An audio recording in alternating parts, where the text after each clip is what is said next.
I think we have a really interesting class today, and it's a class for you all. I want you to just sit back and think about some things, and what is particularly important is remember that I'm trying to bring lots of different perspectives into the class, including political perspectives, and we've only started to cover the spectrum of what I think are some interesting questions, and today I want to really kind of challenge what I think is a liberal perspective that most people have, and it's understandable that most people have it. And I want to give an opportunity for you all to challenge how you think about that. And it's going to sound like I'm supporting. It may sound like I'm supporting this much more liberal perspective. But in fact, I'm not. I'm just laying it out. So you have a lot to work with. And what I want you to be doing as we move through the classes is be doing a lot of yes, buts, and what about this, and what about that. So I'm going to spend the first half hour or so just kind of laying out what I think the issues are. This is the first time in a certain sense, I'm going to, I guess, get close to what would be a lecture. And then we're going to bring our volunteers up, and we're going to have a conversation with a friend of mine. So first off, Lily, are we ready to rock and roll on the top hat? The top hat is ready, so you can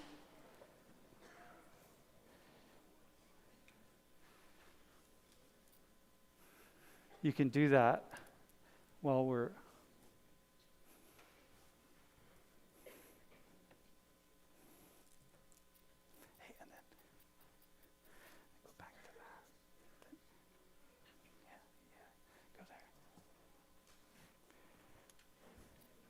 Okay, we ready?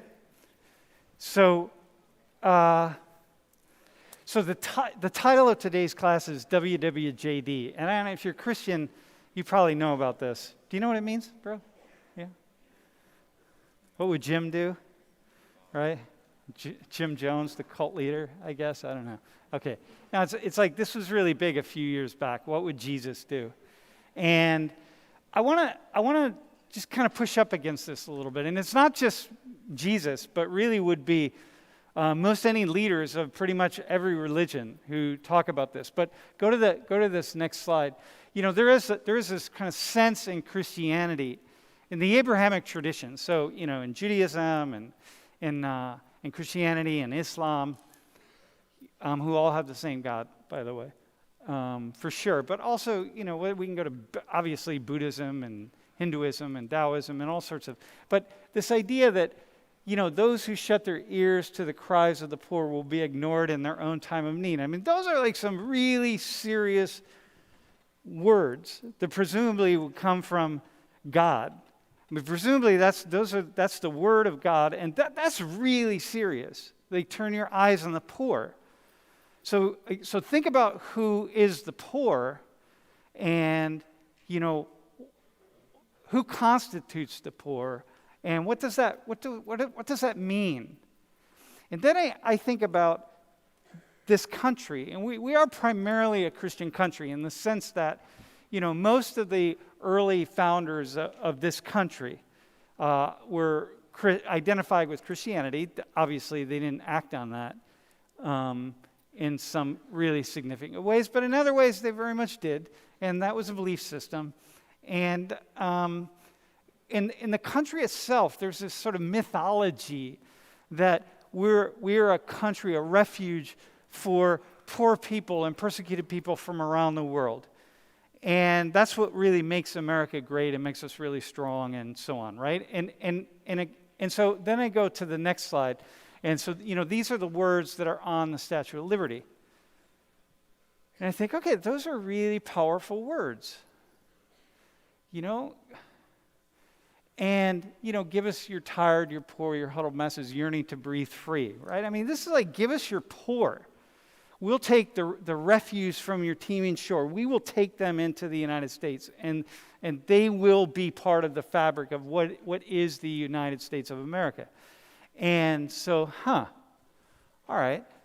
Then, so now I start questioning, like, all right, what are we talking about here? And then go to the next slide. I think of the world itself. Like, what's the world look like? And I want to just kind of give you a bit of a snapshot of that. 7.9 billion people, and 800 million people living on $1.90 or less a day. And that doesn't mean you can't really make the argument that but $1.90 doesn't go very far in the U.S. or Switzerland or something. But it goes pretty far in a lot of other countries. It really doesn't go very far anywhere. 2.1 billion people living on $3 a day, and 20,000 children die every day in the world from easily curable problems, and diarrhea is the number one. So, drinking bad water, eating bad food, and, the number one cause of death. 20,000 children, that's 20,000 every day. That means, you fill up Beaver Stadium every 5 days with children, and then on the morning of the sixth day, they're gone, and it starts over again. And that just goes every day, day after day, month after month, year after year, right? And 72 million children are out of school. School-age children are not going to school. And most of them are not going to school because they have to help their parents in some way to earn a living. So children are working, right? There are more slaves in the world today than at any point in human history. I mean, it's just kind of a tough world out there. No, it's very much a difficult situation in many, many places, okay? So, let's see where we stand, okay? So go to the next slide. Let me explain this to you, because this is global wealth, right? So, wait, can you just blacken the screen for a second, or yeah. So look, if I ask one of you, are you rich, or are you poor, or whatever, you're gonna think about the people right around you, and you're gonna think, well, how am I doing in relationship to the people right around me? Or you're gonna think, am I rich? Well, I'm not rich like Jeff Bezos and Bill Gates, all these folks. So you're gonna think like, oh, those are the rich people, so I'm not rich. But you're not gonna think about people in rural Vietnam, or living in the really deprivated communities in Vietnam, right? In Ho Chi Minh City, or in rural Haiti, or rural Mexico, or rural West Virginia in the United States, as an example. You're not going to think about that. We're going to go up. So I want to give you a snapshot of what it would be. Okay, so go ahead. So this is the people on the left in the blue. These are people. This is wealth, global wealth. So you take all of your assets that you have and you subtract your debt, and that's your wealth, right? So, if you have a house and the house is worth $500,000, but, you owe the bank still $100,000 on that house, then the house, your wealth there is $400,000, right? So you add up all your wealth, your retirement savings and, your major purchases like cars and so on. And for those individuals that control $1 million or more, it's about 1% of the world's population. And so for those individuals that have wealth between $100,000 and $1 million, that's 11% of the world's population. Okay? So now what I want to tell you is that easily a third of you in here, your parents, are in the top 1%. Easily. Right? Easily. Some of you are in the top 1%. Because, if you just take your two parents, or maybe your grandparents, and you divide their estate up to your parents, and then you divide that up into you, there's more than $1 million to go around to all the essential people. So that would mean you're in the top 1% also. But for sure, your parents. In the top 1%, y'all, the richest 1%. So what I'm saying here, there's a whole bunch of you that are in the richest 1% of the world's population. That means I can line up 99 people along here, and you are in the outlier here. This is you, the richest 1%. So yeah, sure, Bill Gates and Jeff Bezos are far richer than you, but you still are in the top 1%. And I will say almost everybody in this class, everyone in this class, because we're just going to take the wealth of your parents and kind of divide it up with the kids, your grandparents with their kids, and so on. Almost everybody in this class is in the richest 11%. Okay? So now we're at the 12%. So I'm like, where do we stand? Are we rich? Are you poor? Are you this? Are you that? Well, the richest 12%, I'm thinking like, I'd like to be in the richest 12%. This is awesome. I'm in the richest 1%, but the richest 12% would be great. Let's be there. You know what I mean? That's pretty cool when you're looking at the whole world. But then you go down here and we say, okay, the poor. So look, at the richest 1% controls 46% of all the world's wealth. And the richest 1% plus the 11%. So that's like everybody in here except probably a few people. Okay? But all of you, by the time you die, give yourselves another, with a Penn State degree and, work for a while and, in another 30 years you'll be in the certainly here. But look at this, control 85% of the world's wealth. That means us in here, our parents, and most of us in here control 85% of the world's wealth. Those are rich. That's rich. 85%. And then we come down here. Let's look at the 30%, 33%, which is like kind of poor, and then miserable. 55% are just living in abject poverty, just miserable, just struggling to get by. Okay? So what we're going to talk about today is miserable, abject poverty. We're going to talk I want to just push up against some issues about so what is this? And what do we do about this? And what should we do about this? And should we do anything? So if you're a Christian, then if I put that quote up there and I think about other quotes and I think about things from the New Testament or, if you're Jewish, the Old Testament and, if you're Muslim, the Quran, and if you're Taoist, the Tao Te Ching and all the Hindu writings and the Buddhist writings and so on, I think you got to come up with this idea that people either a God created us or we've created a God that has this idea that you better be doing something about certainly the misery, those living in abject poverty. Maybe not here, because these people would feel like, yeah, I don't feel really that poor because I keep looking to the really rich people, so I don't have to feel poor. But you look down and you think, okay, well, we should be doing something here, right? Should we? I mean, that's a thought. That's that kind of liberal idea that we should be doing something. So I'm going to just move on this idea so that we can start to think about, hey, hang on a second, let's question that. All right, so here. Now, next slide. So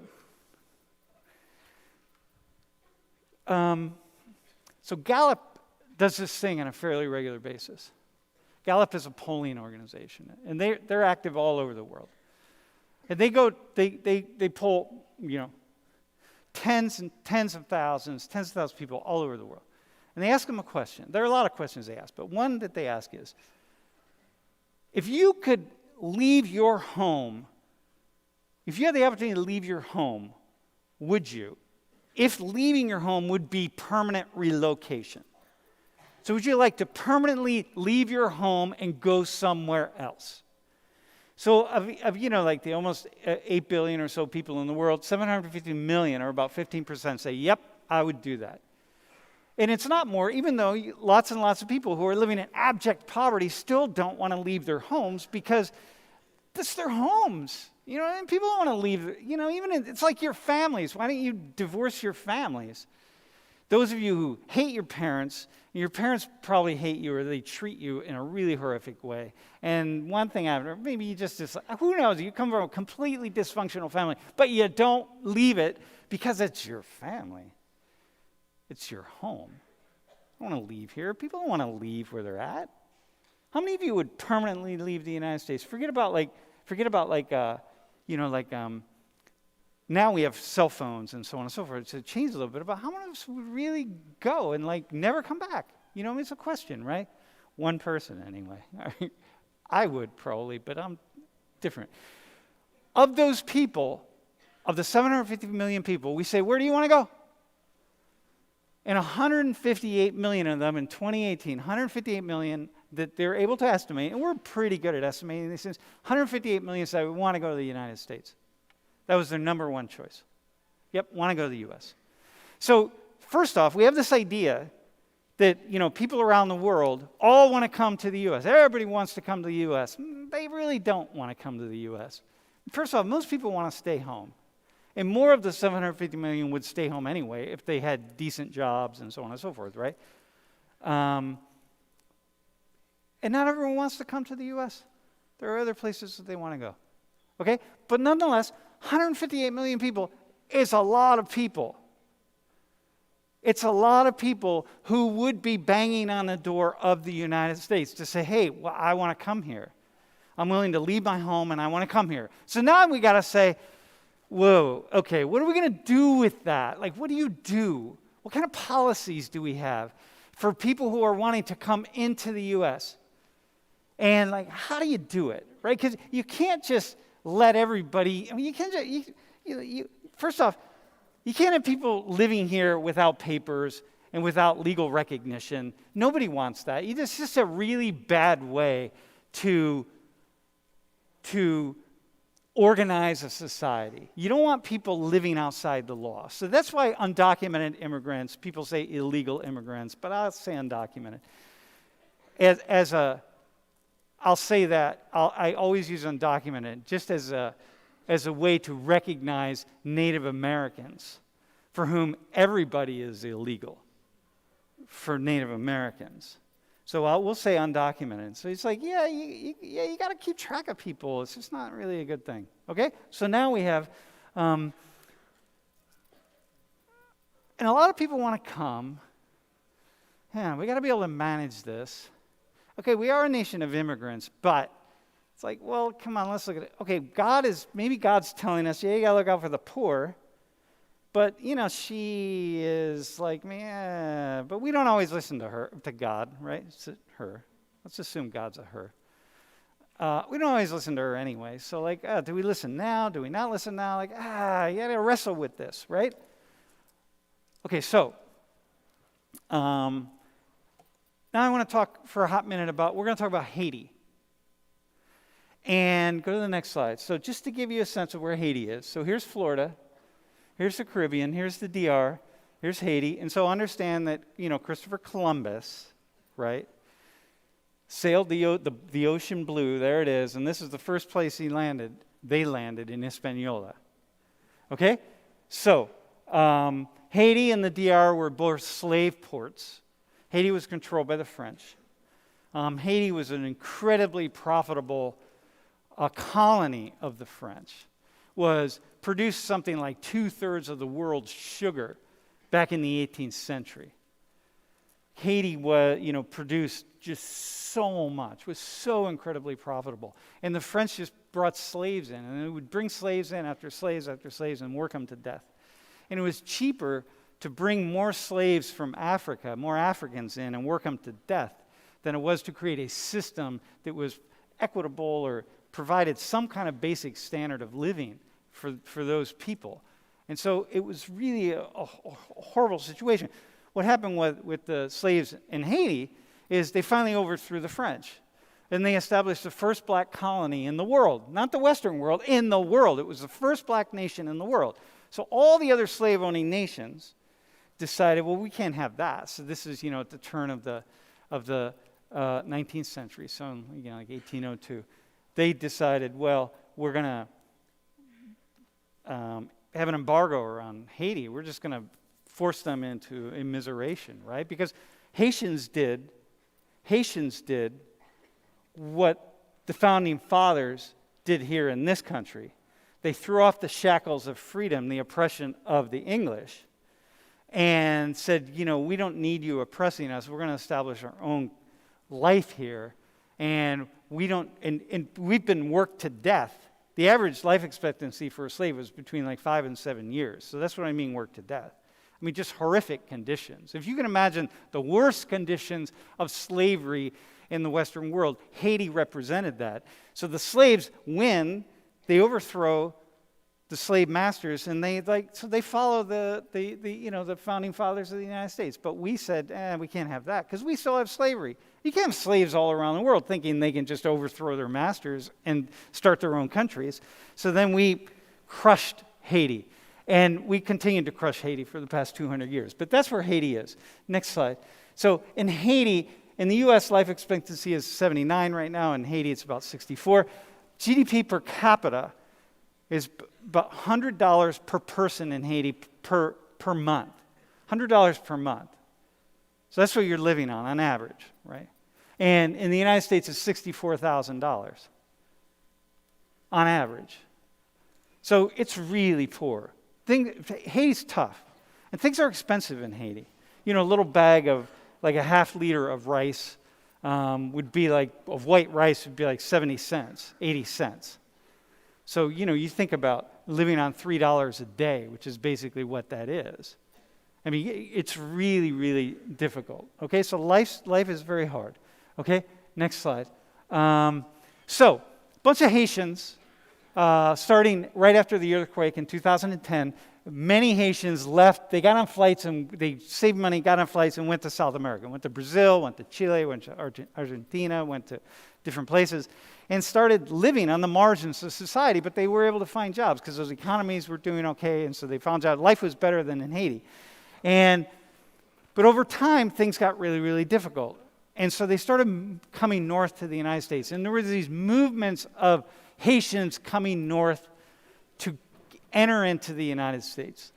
Okay, so here, this is Ciudad Acuña, and on the Mexico side, and Del Rio is a little city on the U.S. side, and there's a crossing there. And so all the Haitians just started going there. Okay, next slide.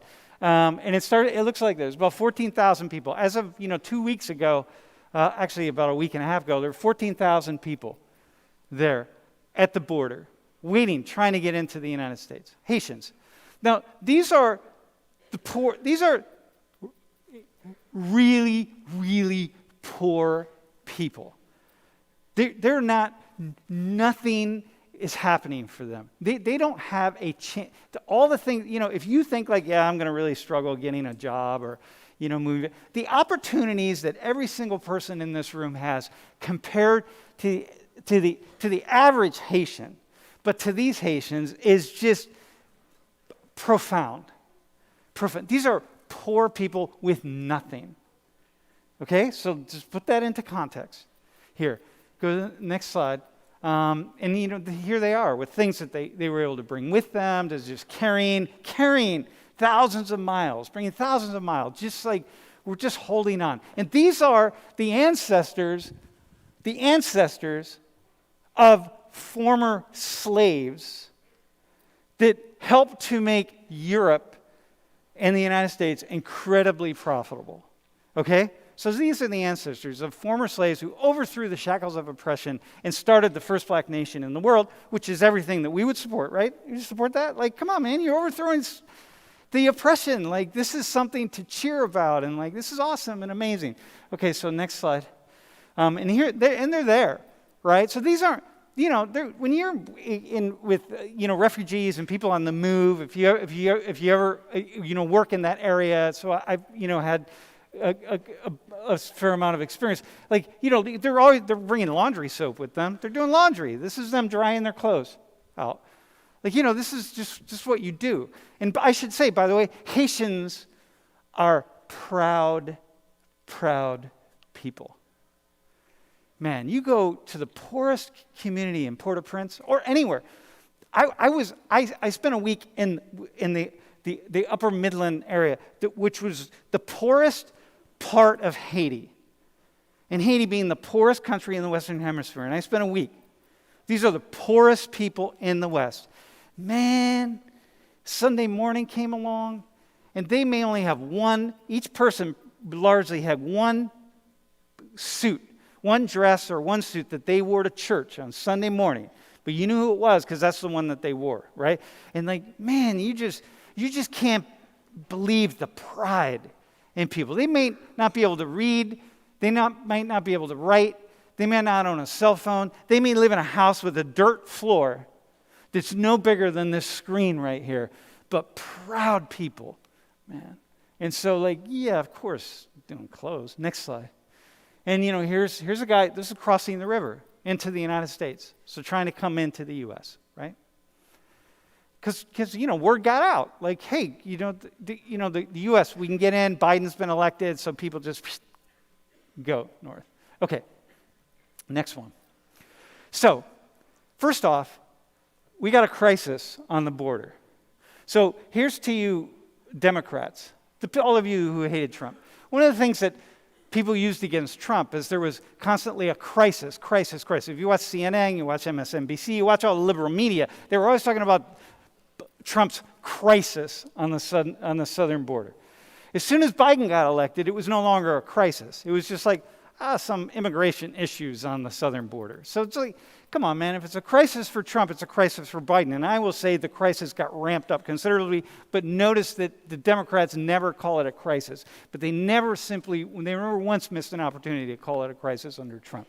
Title 42 is something that got passed under Trump that said, hey, we're in the middle of a pandemic. We're not letting anybody into the United States. No refugees are coming into the United States. Title 42. You can't. It's a pandemic, man. Like, where you been? How you been? Like, we're not doing that. So they passed Title 42, and they hold it down. And Trump is heavily criticized for Title 42 because these are refugees, the poorest of the poorest of the poor. How can you turn your backs on them? Okay, Biden kept Title 42. And so now we got this problem. Because we had Mexicans, and we had Guatemalans, and we had Salvadorans, and we had Hondurans under Trump. But now we got Haitians. And this is a little bit different because it looks different, and it feels different. And these people are really, really, really poor. Next slide.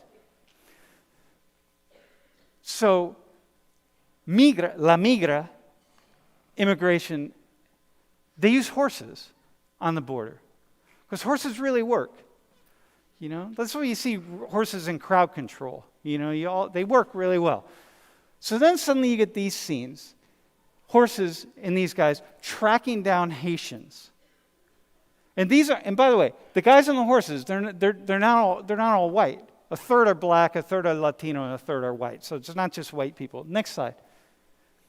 Look at this guy. He's got this whip of sorts, right? It looks like a rope, but it looks like a whip, right? It's a rope. And he's chasing this guy. See, this is a black guy. I just want to point that out. He's a black guy too. Just want to kind of be really clear here. Because they're trying to get all of the Haitians. They got to capture them. Let me use that word. They have to capture them.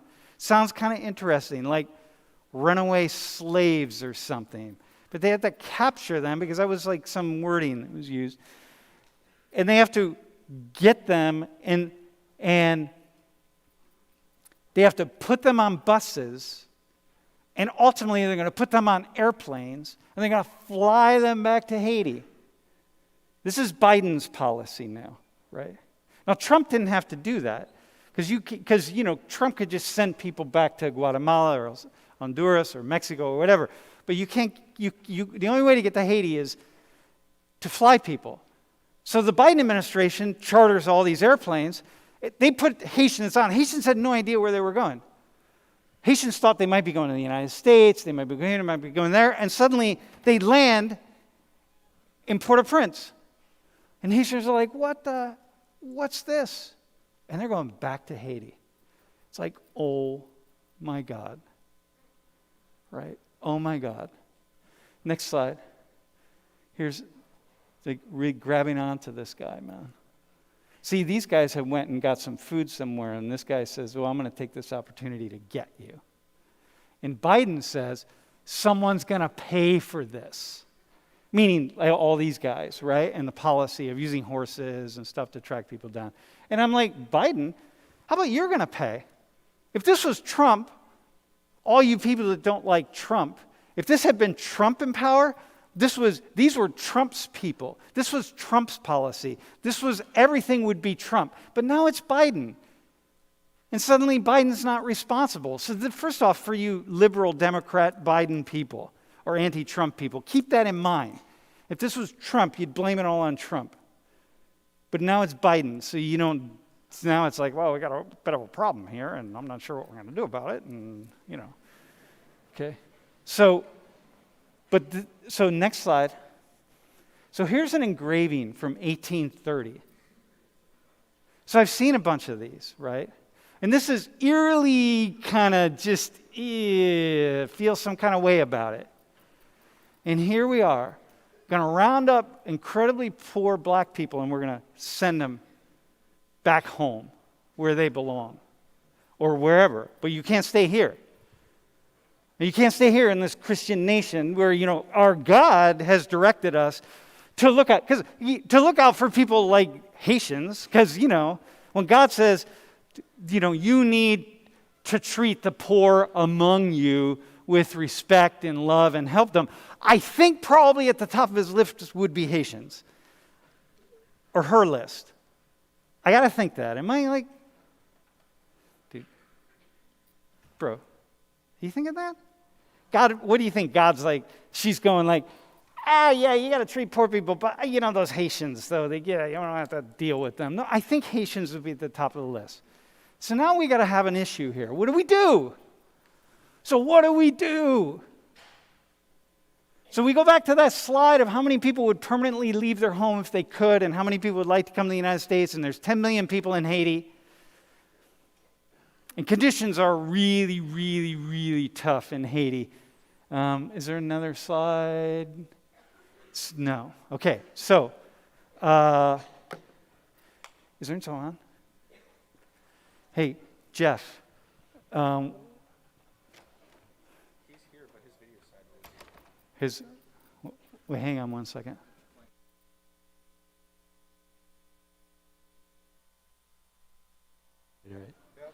All right. Hey, so can volunteers come up before we bring them on? Here, can you go to the next slide? Bro.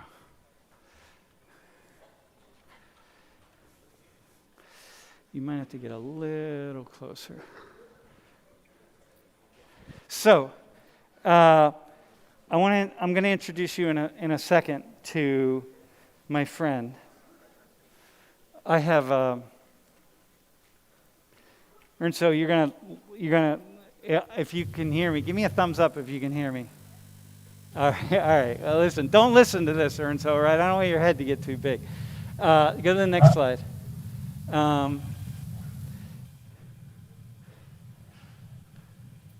Yeah, next slide there. So look, I'm going to give you a very short. You all are going to talk to Ernst. And what I want you to do. Oh yeah. I want you all to come up with some. You all are going to come up with some questions for Ernst. Okay. And I'm going to tell you who Ernst is. So first off, he's my friend. He's a dear, dear friend of mine. I have these men friends around the world. I probably have 5 or 6, maybe 7 of them, who I'm like really, really connected with. Ernst's right in there. In fact, if I could pick the 4 people I'm most connected with, Ernst is one of them. Ernst is an awesome human being. Ernst is a businessman who creates jobs. He works right where people are. He's created thousands and thousands of jobs in Haiti. He was in the United States when things really blew up in the late 1980s, went back to Haiti, realized, I got to go back to Haiti. Born, raised in Haiti, came to the U.S. to go to school, went to school, got his engineering degree, stayed here for a hot minute, and then just said, I got to go back to Haiti because I got to help my people. This is what I got to do. But along the way, Ernso, who's got this magnanimous personality, realizes that he's a preacher too, or people called upon him to be a preacher. And so he and his wife Gina, who've been in this class many times, and Gina is the most loving, wholesome human being I've ever. You're going to meet Mr. Rashidi, who's the kindest human being I've ever met. She's the female version of Mr. Rashidi, right? And I always say that people know who she is because she's the one reading her Bible nonstop.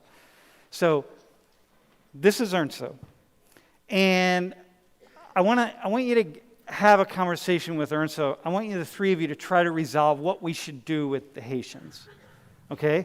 And don't follow Ernso. You got to follow yourself. Like, what do you do? Because you got 14,000. There's another 14,000 and another 14,000 and probably about 4 million who, if we said, yep, here's a charter flight to the United States, probably 4 or 5 million Haitians would be on it. Okay? So what's your name again, bro? Ayush. What is it? Ayush. Ayush. Okay, so Ernso, my friend. How are you? Yeah, we got to turn your volume up. Hang on. Hey, go ahead. How you doing? I'm doing great. Wait. Welcome. Can you hear me? Good to see you.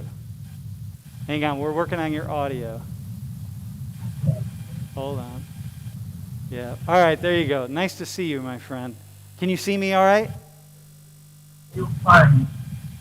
How you doing? Dude, I'm killing it. I'm killing it. You look handsome as always. Thank you so much, man. Yeah. You too. Yeah. Well, you know, not compared to you, but hey, so Jeff, is his audio okay? Is that the best we're gonna get? Hey, Ernso, are you close to are you on your computer or are you on your phone? I'm on my phone. That's my computer. All right. Well, just, Call me through. I'm wondering do you have headphones you could use? Yeah. All right, hang on. We're going to get this. So listen, y'all.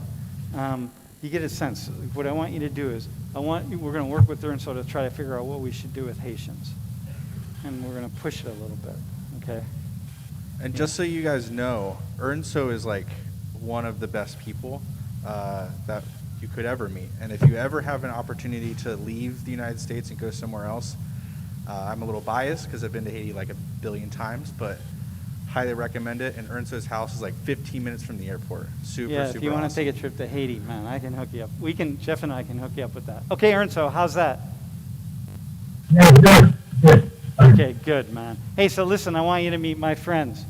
You can see them, right? Ayush and Rachel and Anis. Okay. So, wait, what was that? Yeah, bro, where you from? Say hello and tell them where you're from. Hey, Ernso. My name's Ayush. I'm from Mumbai, India. Mumbai, India. Rachel? Hi, I'm just from northern PA. Okay. All right. Hi, my name's Anis, and I'm also from PA and Hershey specifically. All right. Anis's family is Bosnian. Hey, so listen, Ernso, I'm gonna show those photos that you sent to me. Okay, I want you to say what's happening here. So the first one is the woman, the young girl who's looks like she's standing in the doorway of a house. I am sure. Yeah, you don't have to look at it. It's just the one of those 4 photos you sent to me. Okay. Well, in August, we were Scottish and southern part of Haiti, and we were visiting people that have the house fall down. So we were there to help them. So also left us the house. They don't have enough to sustain the food. We are going to help them, give them jobs, and so we will help them. Listen, man, I think we see you. I think we're going to shift to WhatsApp, okay? Because I gotta get better audio from you. Or yeah, we need better audio. Can you?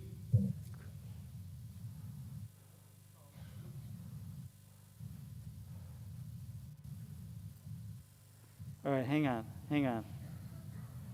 Ernsto, I'm gonna call you. I'm gonna call you on WhatsApp, and let's just see if we can do it there. All right? But You can hang up Zoom.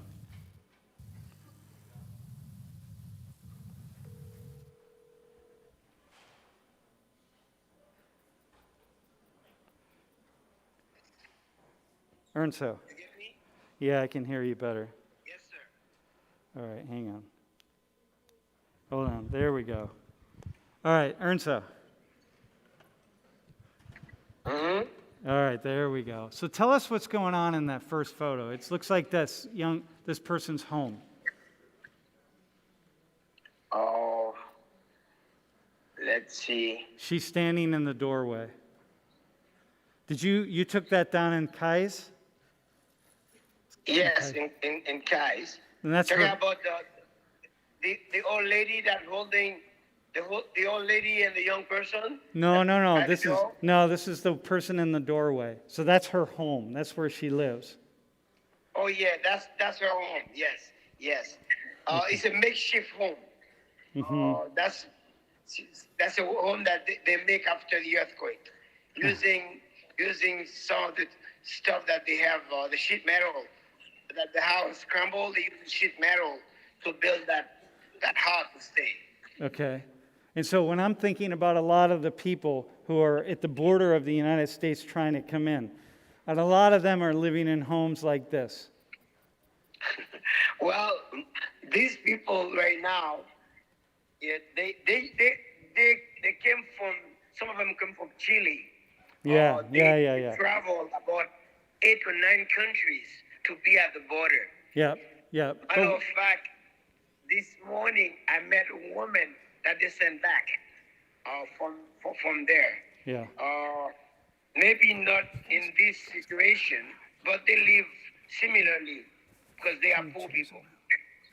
But they got the money for them to travel, looking for a better place a better life for the family. Uh-huh.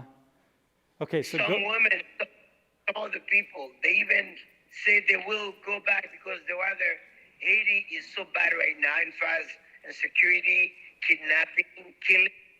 They will die again.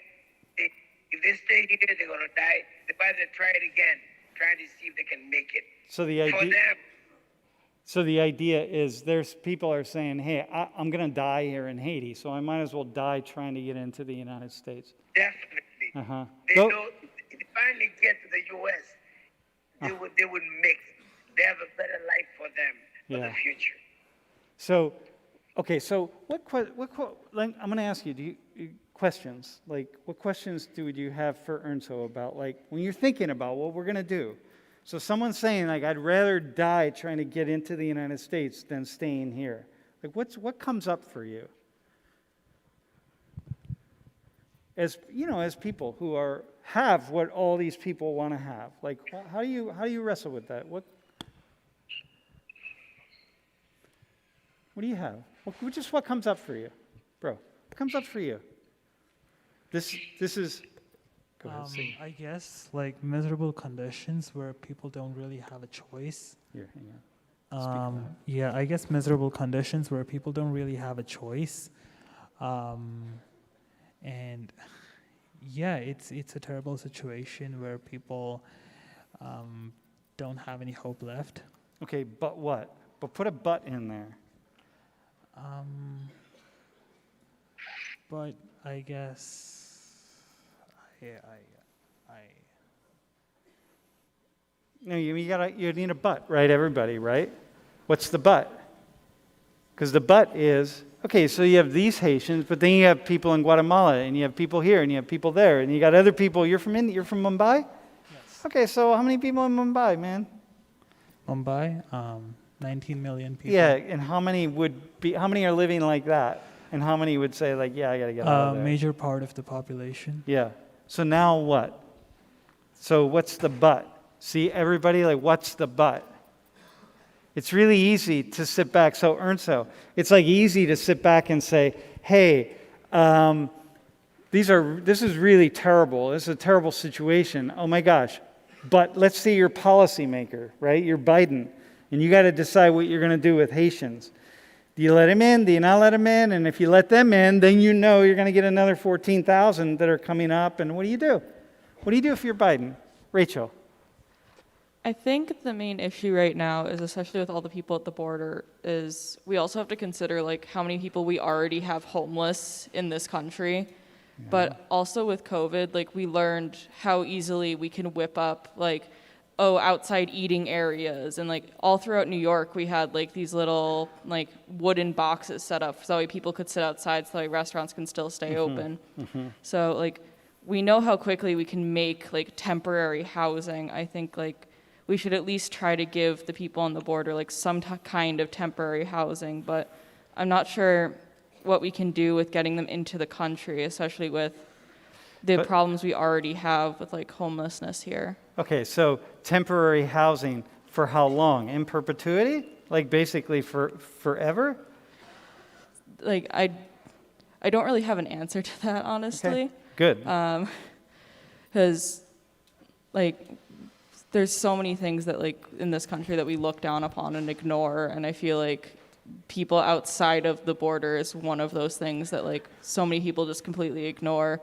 And like homelessness is something that we completely ignore as well. I feel like if we let them into this country, they would just end up being homeless and contributing to that problem that we already have here. Okay. And if we don't solve that first, then like that's just how more and more people are going to end up. Okay, awesome. Hey, Ernso, so you heard that, right?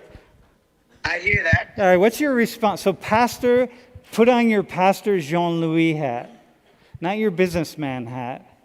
What does Pastor Jean-Louis say to that? Well, awesome. I would say sometimes you have to be in somebody's shoes to understand that person. If you are not in the shoes, you cannot really understand them. You know, if you know you're gonna die, if you know you're gonna die, you know on the other side there's life. And I'm here in hell, and here is paradise over there. If I can make it, I'm gonna have a better life.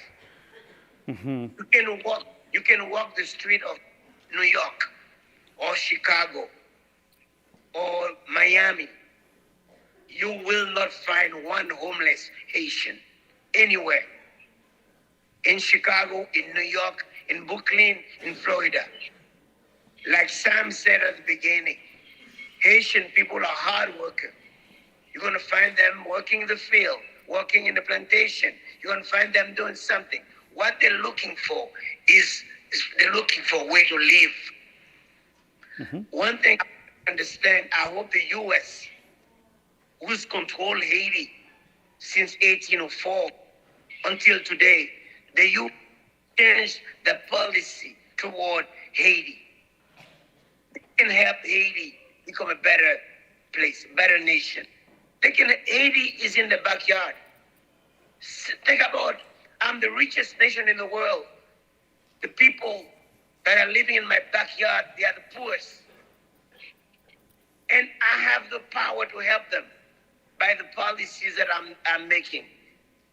I think that we, as a people, we have to think what we should do to help Haiti. Not something quick fix, but to do something substantial. Because look at even when the president is elected in Haiti, the U.S. put people in power in Haiti. They put people in power. Yeah. They put senator, they put deputy, they put president. All right. Sometimes the Haitians have no control over who lead them. I think it's the U.S. should change their policy. President Biden should look into it. Okay. How can we have that policy to help the Haitian people All right. stay home? Stay home. They can stay home if they can have job in Yeah. their home. You can have a better life. Okay. All right, Ernso. Hang on 1 second. I'm going to see if Anis. I'm going to see if Anis has a response. So Ernso's saying, listen, man, you're the richest nation in the world. So you got the poorest nation in the world right in your own backyard. And like you have an obligation to do something about this. Well, how would you respond to that? I guess the first thing that came to my mind, like when thinking about it, is just like in terms of like funding per se. Because like if we have a lot more money than another nation, then maybe like we have more of an obligation to at least like give at least like a decent portion of that money so that people either like on the border or in Haiti don't have to like live in unbearable conditions, that they can get by how they need to in some way. Okay, so all right, so hang on though, right? Yeah, but you saw the number. Can you go back to the slide? Can you go back to that one slide with the graph on it? So remember this slide here? Right there. Listen, Ernst, I'm showing that one wealth slide. 55% of the world's population. So that's almost 4 billion. That's over 4 billion people, okay? 4 billion people. So what you just gave us right there was a nice, you look like a nice guy. You know what I mean? You gave me a nice guy answer, right? But that's not going to fly in policy circles. 4 billion people. If we have the money, we don't have the money for 4 billion people to give them a different way of life. So now what? But what? And now what I'm pushing you up to think like, all right, so now what? It's really easy. See, like, listen, man. It's really easy to be a liberal and be like, yes, we should help people. Yes, I support helping people. Right? And I'm even conservative liberals. So it doesn't matter. It's easy to have that idea. But now we're here in a situation. So now what? All right, hang on, Ernst. So we're going to get another response from Anis. I guess the only other thing that comes to my mind is like, if at least half the population is in terms unbearable, then I'm just like, I guess the only other thing that came to my mind was about like what Rachel was saying, just like maybe having some temporary housing, but other than that, I don't really have another answer to that. Okay, all right, Ernst, can you just turn up the heat a little bit? Tell us what being poor in Haiti looks like. So I want to go back to that slide that we had up there for a second. Can you tell me what that looks like? Yeah. Well, nobody will ever understand. If you live in the U.S., you never travel in any third world countries. And not any third world, but to the poorest nation in the world. Go into the slum of Port-au-Prince, where people are living with no hope for tomorrow. What are they eating? Like Some people don't have $1 a day, Sam. What? They do not have $1 a day. They live every day by begging on the street, by asking. They don't know how their children are going to be going to school. Mm-hmm. What the next meal will be coming from. No place to sleep. It's hot, mosquitoes, no electricity, no water. Living in the mud, living in the worst place. You're living with animals, with pigs, and I mean, it is unbelievable. When I'm talking about poverty, I'm not talking about living on $1 a day. Somebody who have $1 a day in Haiti, that person have something coming. But some people who have nothing coming at all. When we go help people, we give them food for one day, but they don't know where the next meal coming from. Sometimes they go to sleep with a piece of salt under the tongue. They don't even know where the next meal is coming. I mean, talking about poor, if you are living here, you know there's a chance to cross the border, even though you might die on the road, you might take that chance. You could take, because you are living in hell.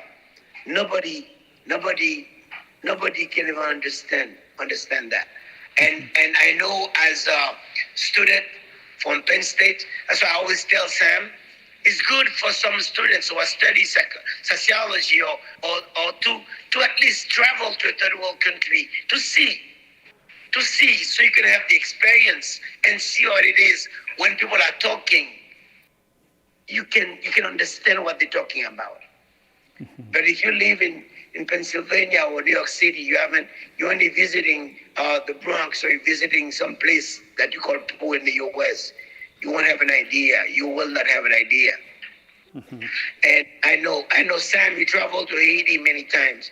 You see the condition of people are living, and for me, my hope is one day we can turn this thing around for these people.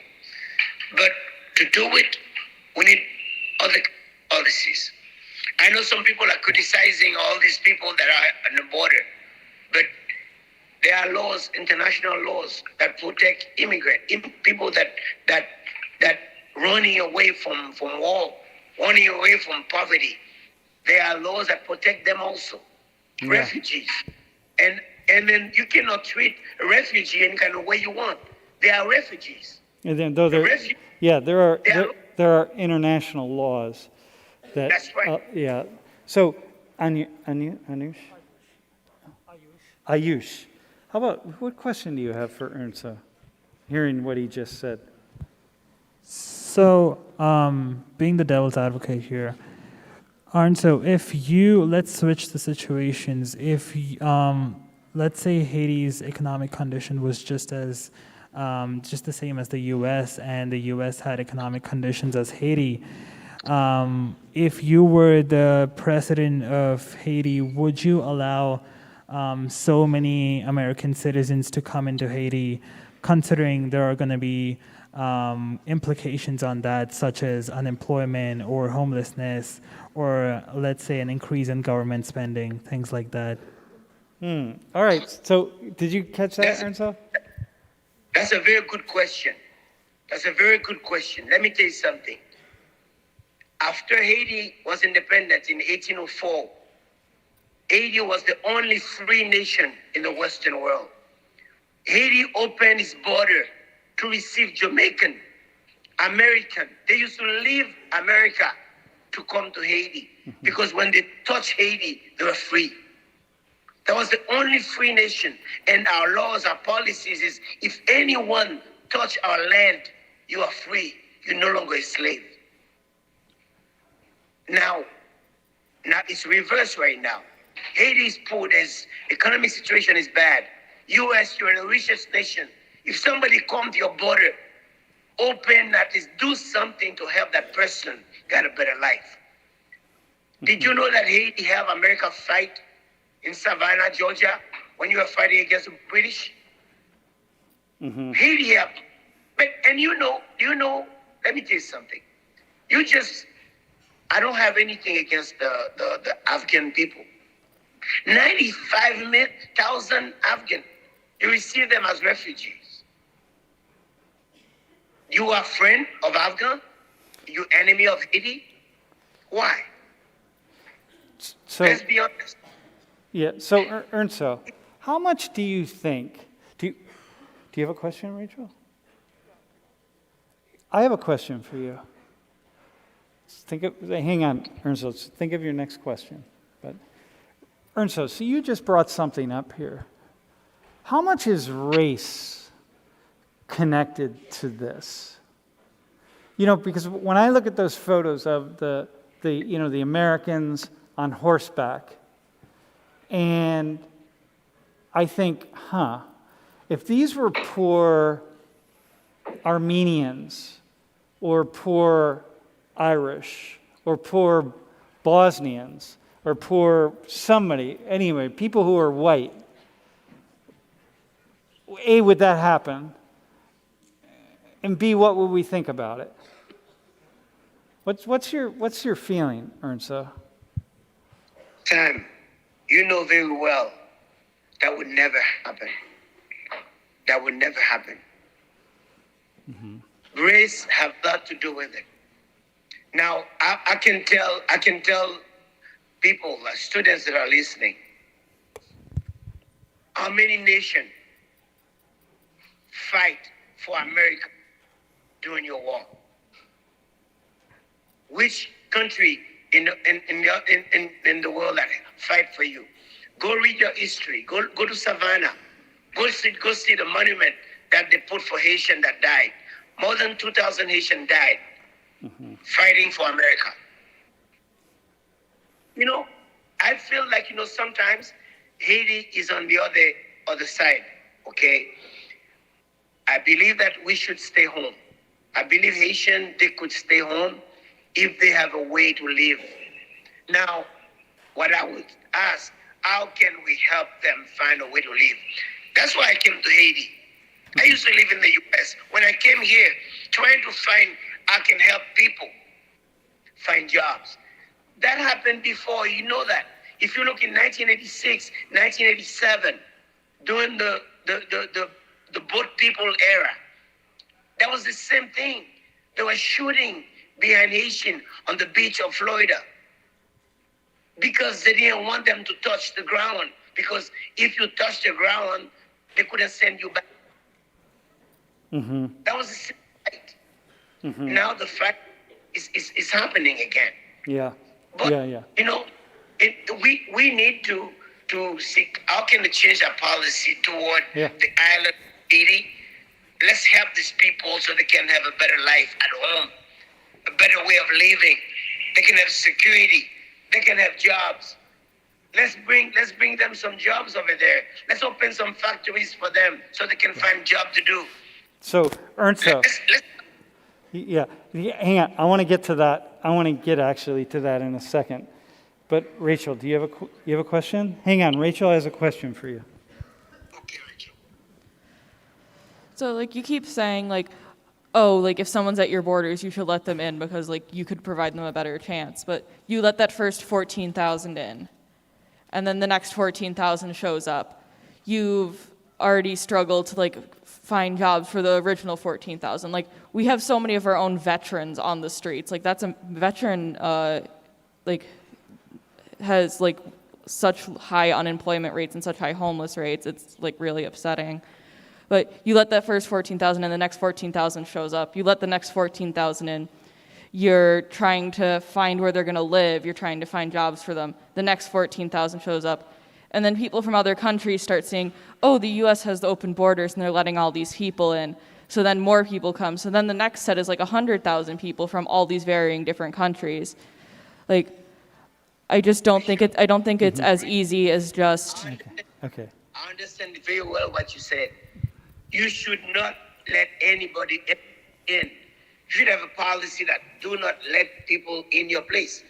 Set policies, ask other countries, but if they are refugees, if they are refugees if they are running for something, they don't do it all the time. That happened because they are running for something. Do you know what's going on in Haiti, Rachel? Do you know what's going on in Haiti right now during the past 3 years? Hang on, Ernsto. That's a good question. Haiti's news? Yeah. Do you know how many people dying every day? Wait, hang on 1 second, Ernsto. Yeah. I vaguely know what's going on in Haiti right now. I've seen it in the news here and there, but it's not being covered very well, if I'm being honest. So Ernsto. So Rachel, you're asking an awesome question because this is the question that you just put to words what so many Americans have, right? And so Ernsto, this is what people think. This is what, of course, because this is just the dominant paradigm, and of course there's a truth to it, right? So Ernsto, so again, how do you respond as both Ernsto the businessman and Ernsto the Christian? Well, the businessman create job in Haiti for people. Now, let's say they they have something in America where they're gonna say, well, let's bring job to Haiti. Let's help Haitian create job. Let's change our policy, our economic policy. Let's invest in Haiti. Let's do something so we can create massive job for people over here. We don't want them to come over there because if anyone, Rachel, you're not in their place. If you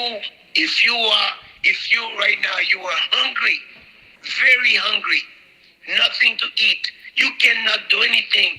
You will take your chance if you know if you go somewhere it's gonna be better for you. Even take your chance and steal food. You would take, even though you know they can kill you, they could kill you. You could take your chance. It's a question of life and death for these people. Now, let's stop it at home. I used to live in the U.S. I came to Haiti because I know that my voice only is not enough. There are many Haitians that come and create jobs. I create more than 10,000 jobs, but it's not enough. It's not enough. We have a lot of people that need something to do. And when I mean poor, Haiti is poor, Rachel. I invite you to come and visit. You can walk around, you can see with your own eyes, and then you can talk. Yeah. Because I know it is true.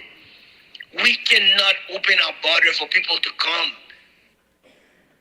But you should set in place sometimes when there's an emergency, when there is humanitarian or things happening, just like what's going on right now in Afghanistan. Yeah. Or that if there's your country is in war. But when the country is not in war, when there's peace, when things are going smooth, people don't do that.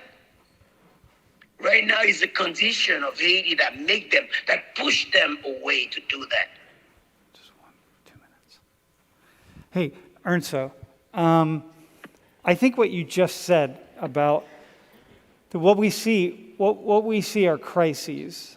And when there's a crisis, it's really a time to act. You know, right now in Haiti, things are particularly problematic. So they were stable for a while. They were really unstable and then stable for a while, and now just incredibly unstable. And then they'll get stable again. And so the question becomes like, when do you just step in to say, hey, we need to just address these things in times of deep instability? So, Ernso,